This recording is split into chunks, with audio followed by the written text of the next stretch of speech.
Guys, welcome back to the channel.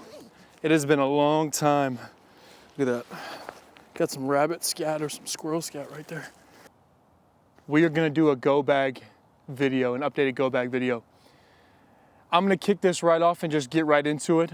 But my buddy Chris told me one thing one time, and he said, I was asking him how he built his rifle out. And that's exactly the purpose how I built this kit out. Because he said to me, he said, a lot of people build things based on what they see online or their favorite video game or what their favorite person has built. You have to think of it from an idea of what are my problems and what are tools I can have to solve that problem. And he was talking about his rifle. So we were kind of talking about some things there. Chris, I know you're watching this, dude. It was a great conversation. Purposely building your kit based on your goal. Some people use the word mission. Mission is just a fancy word of what are your goals. So if your goal isn't I need to get anywhere, then you don't really need a go bag. You're kind of just building your house or your land based off of your mission set, your goals. What is my purpose? Is it long-term sustainment? For me personally, I have built this kit as in my goal, if things really got squirrely, I need to leave. So that is what this kit is built around, is me leaving an area. So there's a lot of things that happen in the area that I live in, and a lot of difficulties and challenges that I would face. And that is what this kit is built off of, is some of those challenges I would face. So as you think about your own kit and how you build it out, think about, hey, what are the problems that I'm gonna run into? And what are some things that I have seen? So when the power goes down, how do people react? You know, when there's no water, how do people react? When there's no gas, how do people react? Think about things like that and think about how you're gonna overcome those issues. And when you start thinking about it like that and your own skill sets, your own fitness level, you are really gonna dial in what exactly you need and what you don't need. And then also, is your goal to get to a permanent shelter, or are you just getting to where you have some more gear set up? So without further ado, we're gonna jump into this bag. I'm gonna put the actual link in the description of this bag. Mystery Ranch was bought out by Yeti, so this bag, if it's still around, I'll put it in there, link in the description, or I'll put an actual picture of what this bag actually is. But the reason I chose this bag specifically is, for one, you can see the padding on this is super thick. So when you're doing any long-term movement, when I was doing a Norwegian foot march, for those of you that don't know what that is, it's a 30-kilometer shuffle. It's a ruck that we do in the military, and you have to do it with a minimum of 25 pounds. I did it with 35. So for anybody that says, oh, your bag's too heavy, I have done long distance movements, I should say, 4 times. So again, this bag, probably around that 35, 40 pounds mark, and it is heavy. It is heavy. I'm about 6'2", 230, 235 pounds. So for me, this isn't too bad, but for somebody that's about 5'1" or 5'2", or even 5'5", 5'6", and you're 160, 170 pounds, this is gonna be maybe a little heavier for you. So I mean, that's something to think about. But again, this bag, very heavily padded, very comfortable to do long-term movements with. It also has a meat shelf. So as you can see, the frame of this bag actually comes off of the shoulder straps and allows you to put any large game that you harvest on the back of this. So this is also built for, hey, if I'm doing any long-term movements, or if I'm thinking about long-term, I'm thinking about, hey, if I harvest some sort of large game or some sort of animal, I want to have a pack that gives me the ability to get that animal out and where I need it to be, which is my permanent shelter and my family. So that is also another reason I chose this pack, again, because I mean, the frame of this is super solid, very padded, and then also that meat shelf gives me the option to harvest large game and pack it out. Outside of the frame, you can see I immediately have access to one of the most important tools, in my opinion, and that is an axe. So this axe is from Gerber. You don't really need this axe specifically, but I do believe that the axe is a very important tool when it comes to procuring firewood, making shelters, any sort of carpentry. So again, if you're talking about joinery, you're not gonna get exact joinery with an axe, but there's a lot of things that you can accomplish with just an axe. And I actually filmed a video of my buddy using this axe, and I'll play some B-roll in the background here, and just kind of what he did with it and what he was able to accomplish. This axe in particular comes with a sheath over top. Again, I think this is very important as well, because your axe should be sharp. So you don't want this to come out of the pouch and nick you, and now you're bleeding and you have to take care of that wound or tend to that wound. So have an axe with a sheath, very important. And then this axe in the back has a hammer as well. Now most axes, and even the old axes, they're gonna have some sort of striking face in the back. This one just specifically has kind of a squared off, I don't know if you can see there, a squared off back, very hard. And that way you can strike any nails, things of the sort. It is very light, so a lot of these are gonna have wooden axes, which again, in my opinion, wooden axes may be good for long-term sustainment because you could replace that hickory handle with another piece of wood. So something to think about too. I'm not sure the material this is made out of, but again, this is a very lightweight axe and the reason why I chose it. So, an axe. Another reason I chose this pack is because this day lid, or the lid of the pouch or the pack, this can come off. So you can remove this from the actual pack and this becomes a backpack in itself. So when I'm thinking about weight, I'm thinking about, hey, if I set up my camp somewhere, I can leave this entire pack and then pack some things in this lid, and all I have to do is take this lid and I can do another movement without so much weight on my back. This is again another reason I chose this pack, because essentially I have my main pack and then I have the lid of this too, which becomes a pack in itself. So again, something to consider when you are choosing your pack is some things like that. In the top here is where I keep a lot of my smaller items. The only thing I don't like about this pack is there's not a lot of compartmentalization. So there's not a lot of pouches on the outside, and that can be a good and a bad thing. This does have the barn door access, so I can use the zipper along the side here and access things that are inside, but I would prefer something that had a little bit like a compartment or on the outside, some zippered pouches, so I could keep a couple extra items, but again, not the end of the world in my opinion. On the front of the pouch here, so again, the pouch closest to me, this is where I keep all of my medical and some hygiene supplies. So readily accessible. On the top, I have 2 tourniquets. I keep these readily available for me because again, I don't want to have to explain to somebody where my tourniquets are at. I can just be like, boom, top of the pouch, grab them and go. So again, these are very important. If you're talking about massive bleeding or massive hemorrhaging, you're gonna wanna take care of that wound pretty much immediately. So I don't wanna have to explain to somebody where my tourniquets are in my pack, or if I have to use it myself, I don't wanna think about, let me scramble all through this pack and grab my medical stuff. I want that readily accessible, so I keep that on the top of the pouch. So first thing, 2 tourniquets right there. The next thing is my JFAC. So the JFAC is just another word for an IFAC. It just has a little bit more medical supplies in it. This is gonna have your emergency bandages, gauze, this is gonna have chest seals, this is gonna have rubber gloves, all sorts of medical supplies that you are gonna need to tend to any wounds. And it's important when you're talking about medical and talking about massive bleeding or massive hemorrhaging and talking about, you know, gunshot wounds or really any large wounds at all. If you were gonna carry supplies like this, you need to have the ability to actually use it. You need to know what to use and when to use it. We have quick clot in the back. We have combat gauze. We have emergency bandages. They were called something else. We are gonna have everything we need in here to deal with any sort of massive hemorrhaging on any limb. And then also we have the ability to pop a chest seal on if necessary. So again, IFAC/JFAC, really just any sort of medical supplies that you need to deal with any sort of massive hemorrhaging. Because if you're gonna have an axe, you could send it through your leg. If you're gonna put holes in people, you need to fix holes in people. Shout out to my buddy Chris. So also in here, I have a bite and sting kit. So this is the extractor from Sawyer.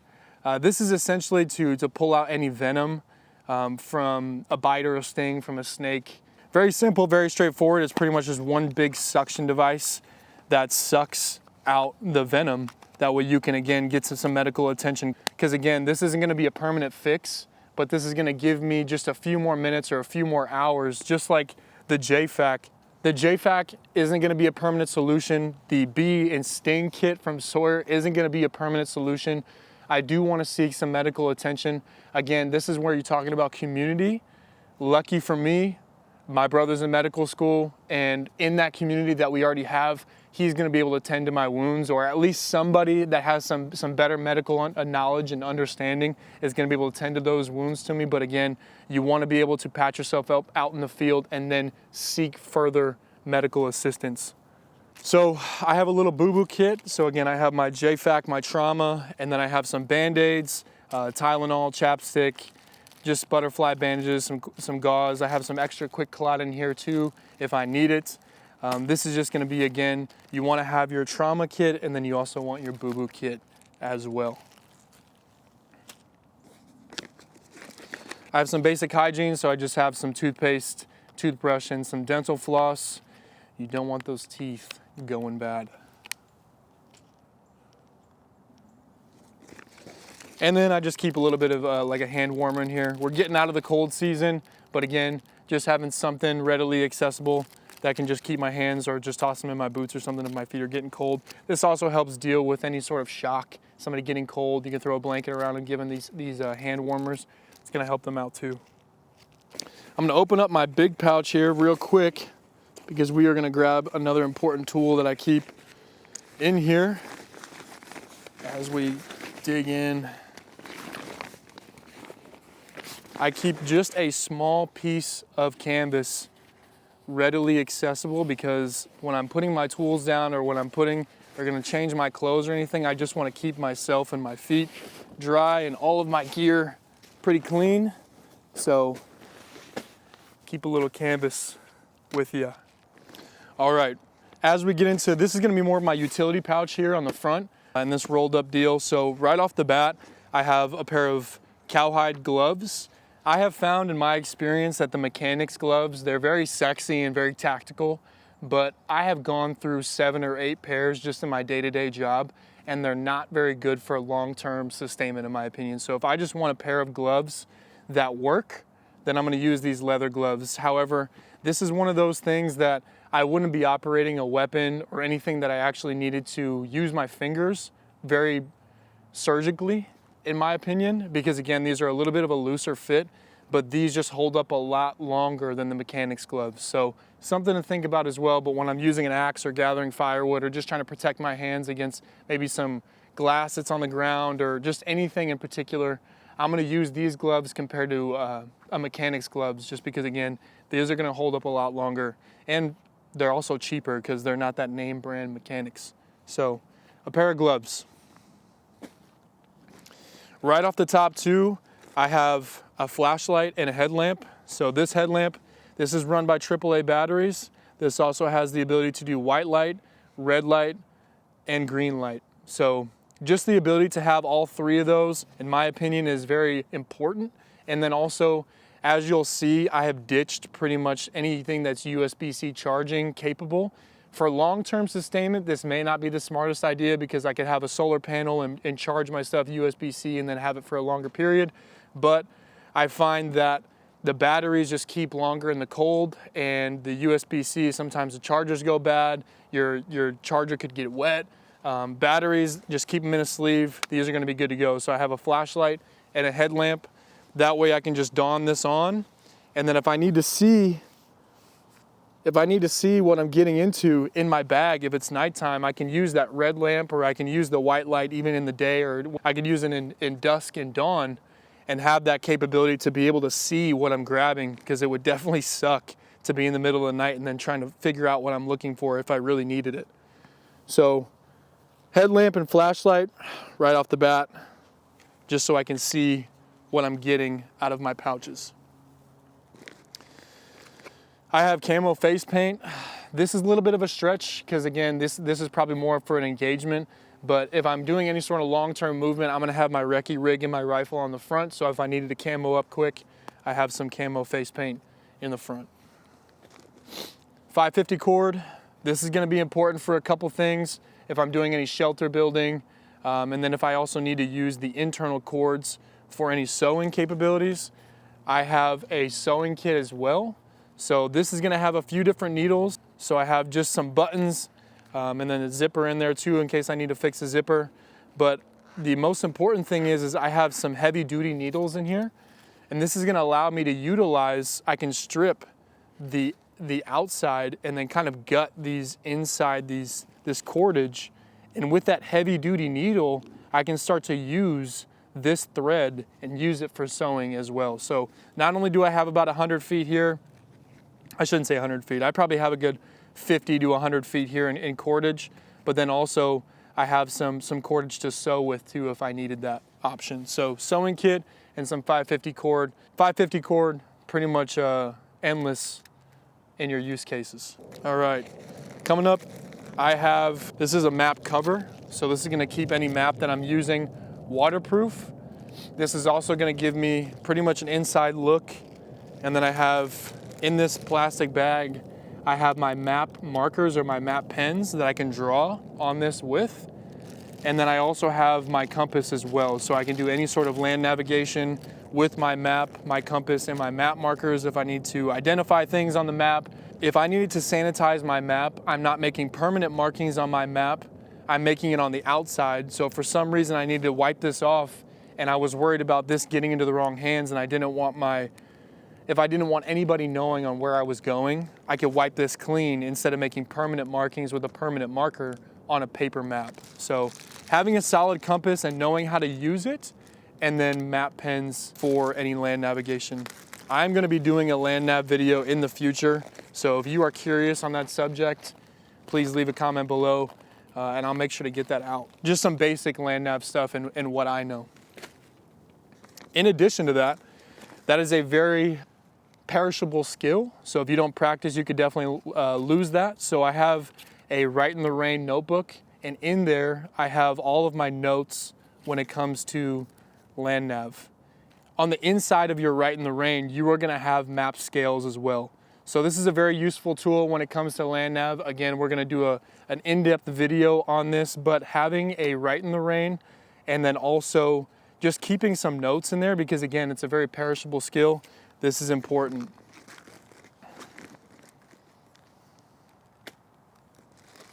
I have just some basic duct tape wrapped up around a credit card because I don't want to keep a giant roll of tape. I just keep it wrapped up around this credit card just so I can keep it a little more condensed and it's easier to access. In here, I have just some fire starting and cooking capabilities. So I have just a camp stove that I can use with some propane or isobutane and a lighter to light it with, or I have some waterproof matches on here as well. So just some fire that I keep in a plastic bag because I don't want my matches or my lighter getting wet. The beautiful part about this bag too, it's all Gore-Tex, but then also in addition to that, I have the ability just to keep it a little bit extra layer waterproof, and then also just keep some things organized on the top there. So that is nice just to be able to be like, hey, all my stuff is orange. I know this is my fire starting stuff. Butt wipes. You don't want to be in the woods and have an itchy butt. Keep your butthole clean. This is another important tool. This is a sharpening stone. So with this, I can keep the edge of my axe completely sharp. And then also I have a couple other tools that I can use this with as well. But this is a dual side. So this is gonna have a heavier grit on one side and then a finer grit on the other side to finish sharpening your axe with. So having these tools are important, and then being able to keep your tools sharp equally as important.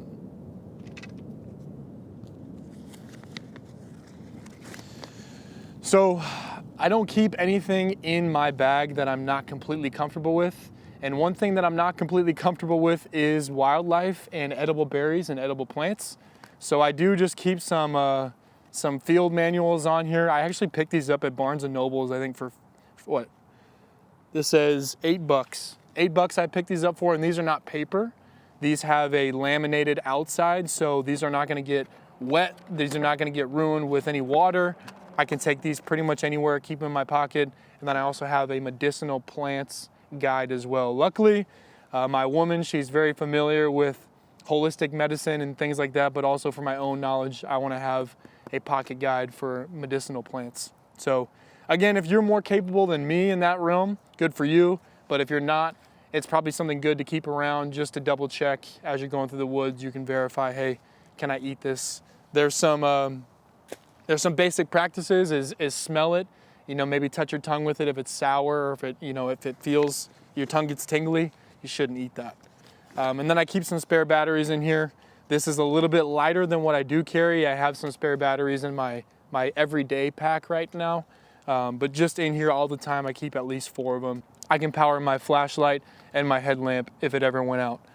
But again, I do keep AA batteries because all my stuff is run on AA batteries. I don't want 2 different sets.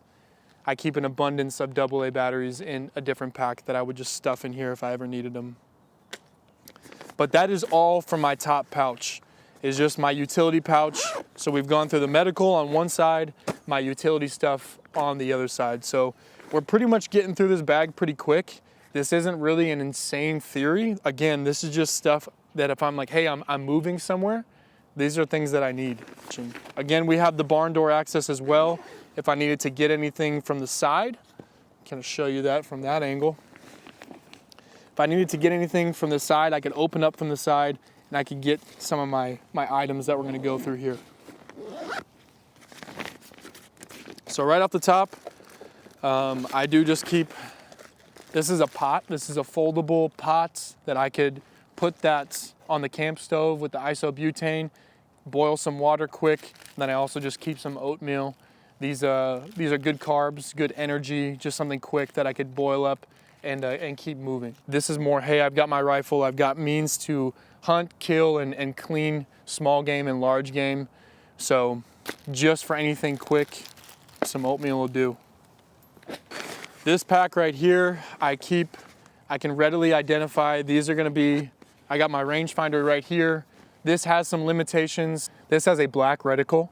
So when you're getting towards that dusk and dawn time frame, it's kind of a little bit harder to see, so I would want to make a range card in the daytime. If I needed it right off the rib to make any sort of engagement, I want to be able to accurately identify how far away what I'm trying to engage is. That way I can make the corrections on my rifle. But this goes out to 1,000 yards. The thing is that may seem very short for some people, but there's really no reason that I would be making a shot further than 1,000 yards, especially with just the rifle that I'd be carrying. If I had my 300 with me, I may make a shot further than 1,000, but comfortably, I probably wouldn't make a shot further than 500 meters, let alone 1,000. So again, just something to think about. That's why I keep a rangefinder with me. In there, I have my Kestrel.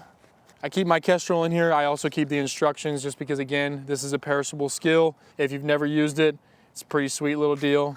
Just gives you some windage readings. I dig it. This is the 2700. Don't have it on right now, but maybe I can get you a little closer look there. Just a pretty sweet little tool. Help you with the windage. Again, be able to identify the distance to make your distance calculations, and then a windage tool to make your windage calculations again. And then finally, in that pouch, I just have a pair of 10x50 Vortex Diamondback binos. Nothing, these are all Vortex tools. I just dig Vortex, their lifetime warranty and their customer service is pretty much unmatched. So that's why I keep these in here. Plus they're super clear glass, very affordable. Can't beat it in my opinion. But I keep that all in the same pouch. That way I can just pull this out and I know all the tools I need, I readily have access to for when it comes to identifying targets long range, ranging those targets long range, and then finding the windage to engage those targets as well. The next 2 items I keep, this is a folding saw from Gerber. This is a camp saw. The reason I chose this one is it folds out. Get it set up here for you guys. There she goes. So this folds out into just a super solid saw. These teeth are super sharp, they're super deep. It's very impressive. Again, I have a video with my buddy when we were using it out there in the field, And this thing is super legit, and as you can see, it packs down to pretty much nothing. So this is another reason I chose this tool. It's very light. I can swap out the blades whenever I need to, and then I can also keep these teeth sharp as well. So that's the reason I chose this Gerber saw. A lot of people choose the, gosh, I don't even know, they fold out. It's pretty simple. That's pretty legit. It just takes up a lot of space. I chose this one. It packs down super small, and then I can also have access to a saw as well. With that, the pretty much only other tool I needed was a long fixed blade knife. So I have my Gerber fixed blade here. This also has on it a ferro rod. So I can throw some sparks pretty easy with this guy. And then there's not a lot of sparks that get made, but the sparks that do come out, it's very good for just a small deal that you have. I do need to pick up a larger ferro rod. I do understand this. But just for the time I have and what the tools that I have as of right now, this is just super legit because this packs down all in one kit. And I know I have a large knife to make any small kindling, or again, access just for a knife as a tool as well. And then on the back of this deal here, it actually has a sharpener. So if I needed a sharpener, again, I would use my puck. But if I needed a second sharpener, I could use the diamond on the back of the sheath here as well. So a saw and a large fixed blade knife is something I would carry for, again, getting firewood, making kindling, and making a fire as well. I also carry on my person pretty much at all time. This is the Leatherman Signal. This has, I'll punch in on that there for you. This has a ferro rod on the outside. And then again, a ton of tools when it comes to just the access for like a survival situation. So I have a diamond sharpening stone on the outside and many tools from a knife to a saw. It's just a super legit little tool there. And you can see, I mean, that saw is super legit.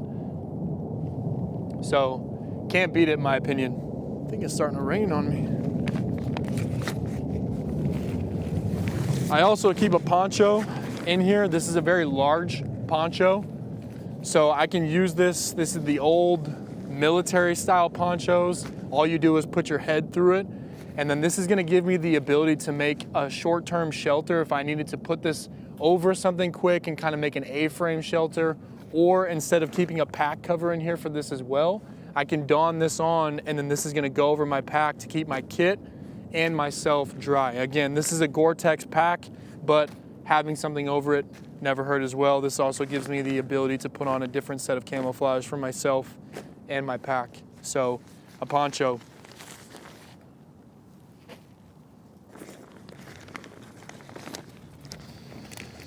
In a pinch, if I was super wet outside and for some reason I couldn't find any pine sap or anything to make a fire quickly and catch a strike or a flame, I do keep one small wood log in here. I can make wood logs as I go. What I would do for that is I would take some dead tree wood like you see right here, and I'd find some pine sap. I'd essentially melt it into a little metal, in a metal can. I'd melt it on my fire. I have an old canteen that I use, and I would melt that pine sap with that dead wood log in there as well. And then essentially there you have the same thing. But this is just something quick. I know I have access to it. And if I had either run out of my homemade wood log or I couldn't make one yet, this gives me the ability to pull this out and make a small fire quickly. So I have a Shaw. I believe that's what this is called. Gosh, it's been a long time since I pulled this out. This essentially would give me an ability to either A, put this on and keep me out of the sun. I could put this over my rifle. I could cut this cloth up into strips and then help me to start a fire. There's many use cases for something like this. I know a lot of people gave me a hard time for having this last time, but again, this is something that I'm never gonna take out because again, I could put this on as a headscarf and keep me out of the sun. I can make small little cloth strips out of there, camouflage my rifle, or I could even use this as a fire starter as well. So a super small thing, but something to consider is just a head wrap like that. I keep some spare clothes in here, so I have some undergarments, some underwear, a watch cap, and then I have my waffle top and waffle bottoms on here just for the cold weather. And I have it written on here, I have XL waffle top and bottom, underwear and hat. This is just cold weather gear in case it gets too cold at night. We're coming out of the cold season, but this is one of those things that I'd always keep on me as well. Here I have a 4-person tent. This is a 2-person tent. This weighs about 2.2 pounds. This is super easy to set up. So I had a very lightweight 1-person mummy tent, but now I have, my fiance who is going to be with me in any sort of long-term sustainment and engagement.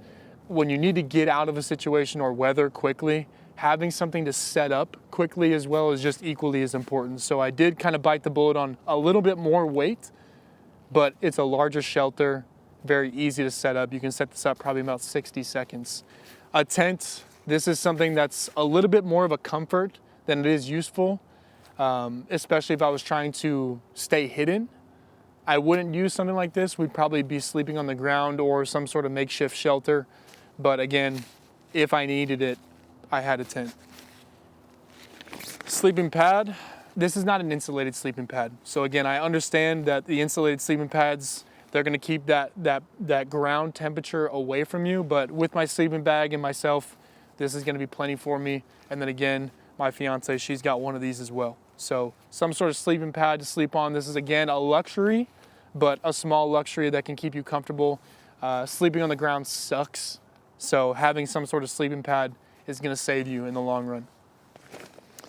I have a 3-liter Camelback, which I'm not gonna take out of here, but again, having the ability to store water is important. In addition to the 3-liter Camelback, and I didn't even mention, on the side here, when it comes to water collection and purification and filtration, I have the Grail water system. So this is the Grail Ultra Press. I got this on sale. They make a titanium version of this. And looking back, I probably would spend the extra $50 and get the titanium version. That way I had the ability to use the titanium cup to boil water on the campfire, anything else I needed to do. But this is essentially a GeoPress, nothing more involved to it. The only thing I don't like about this is how this doesn't filter a ton of water. So I would need a few filters extra to carry if I was doing any sort of long-term movement. But this does filter and purify. So this is a super legit option. I could filter the water, dump it in my Camelback, and then keep an extra bottle here. Or if I just needed to scoop up water quick, I could filter that on the go and fill up my Camelback later at a different water source. So having something like that, a good water bottle is good, but then having kind of a twofer of a water bottle and the filtration system, definitely a smart option in my opinion. And lastly, I have my sleep system. So this is one of the old sleep systems. So this is a 4-season sleep system. So it's pretty much a mummy sleep system.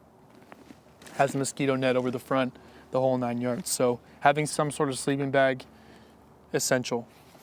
So that is everything in my kit as it stands right now. There are a few things that I haven't mentioned that I would add.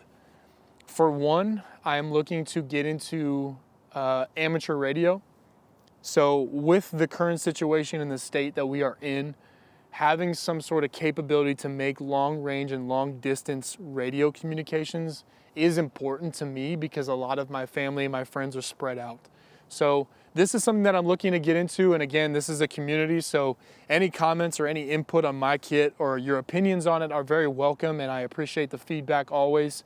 But when it comes to radio specifically, if you have information that you want to share or links that you want to share to your own videos that you've posted about radio or any forums or such, what I'm really looking to get into is HF radio. And that is a very big subject, but it's the only radio that is capable, from my knowledge, to make long-range communications without any repeater capabilities or any sort of other capability other than just 2 radios communicating. So in my opinion, it's the only way to communicate effectively off-grid 100%. Secondly, I am getting into the Meshtastic app. So I may do a separate video on just that itself. So essentially, if you're not familiar on Meshtastic, just a down and dirty, it is an off-grid communication system that without any cell phone signal or wireless connection at all, you could essentially use this as a radio of sorts, and it pings out a signal. It's a mesh network. So the more you have, the further your messages can go. And again, this is just a quick down and dirty, but getting into that, I'm gonna test that out. I have some Meshtastic units coming in, and then we're gonna test those out. So if you have any comments about the Meshtastic stuff, or if, specifically if you know about the HF radio, I'm very interested in hearing your take and your experience using that, because again, I have people that I want to contact across distances, and I'm talking states, the whole country. So snare wiring, snare trapping, snare wire, that's something I'm going to be looking to add here, but again, add that skill into my capabilities. So when it comes to snares, I'm not familiar on really the how-to on that. I just didn't grow up using them. I didn't grow up with that experience. And then also knot tying, a very useful skill. It's starting to rain on me, so I need to get my camera equipment in. But thank you so much for watching, everybody, and we'll see you in the next video.